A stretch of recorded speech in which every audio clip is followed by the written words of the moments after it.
জলাবদ্ধতা নিরসনে ৬ দফা দাবিতে স্মারকলিপি দিয়েছে ভবদহ পানি নিষ্কাশন সংগ্রাম কমিটি। বৃহস্পতিবার দুপুর ১টায় যশোরের ডিসির মাধ্যমে পানি সম্পদ মন্ত্রণালয়ের উপদেষ্টার কাছে স্মারকলিপিটি দেওয়া হয়েছে। স্মারকলিপিতে বলা হয়, ৮০-এর দশক থেকে যশোরের অভয়নগর, মনিরামপুর, কেশবপুর ও খুলনার ডুমুরিয়া এবং ফুলতলা উপজেলার অংশ বিশেষ নিয়ে গঠিত ভবদহ এলাকার মানুষ স্থায়ী জলাবদ্ধতার শিকার। বর্তমান অন্তর্বর্তীকালীন সরকার সমস্যা সমাধানের উদ্যোগ নিলেও চলমান বৃষ্টিপাতের কারণে ১.৫ শতাধিক গ্রাম পানিতে তলিয়ে গেছে। আমরা ইতিমধ্যে দেখেছি যে আমাদের ওই অঞ্চলে ১০৩টা গ্রাম পানির নিচেই প্লাবিত, আরও গ্রাম প্লাবিত হওয়ার মুখে। তার কারণ সুইচ গেটের মুখ খোলার দীর্ঘসূত্রিতা, আমডাঙ্গা খাল খননের দীর্ঘসূত্রিতা, ইপিজেডের পানি আমডাঙ্গা খালে পড়া এবং নদী খননের যে টেন্ডার, সেই টেন্ডারটি বাস্তবায়নে ধীরগতি।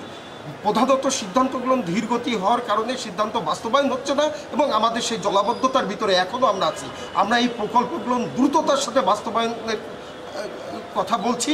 বসতবাড়ি, আবাদি ফসল ও শিক্ষা প্রতিষ্ঠান বিপন্ন হচ্ছে। বিলম্ব হলেও বর্তমানে ভবদহ ইস্টগেটে ২১ ভেন্টের ৮টি গেট চালু করায় প্রবল বেগে পানি নিষ্কাশিত হচ্ছে। সব গেট খুলে দেওয়ার ব্যবস্থা করা গেলে দ্রুত এ জনপদের পানি নিষ্কাশিত হবে। পাশাপাশি আমডাঙ্গা খালের জমি অধিগ্রহণ, ৮১ কিলোমিটার নদী খনন প্রকল্পের কাজ শুরু, ঘের নীতিমালা বাস্তবায়ন ও TRM বাস্তবায়নের দাবি জানানো হয়েছে। স্মারকলিপি প্রদানকালে উপস্থিত ছিলেন ভবদহ পানি নিষ্কাশন সংগ্রাম কমিটির উপদেষ্টা তসলিমুর রহমান, আহ্বায়ক রঞ্জিত বাওয়ালি, সদস্য সচিব চৈতন্য কুমার পাল প্রমুখ। নিউজ ডেস্ক, দৈনিক রানার।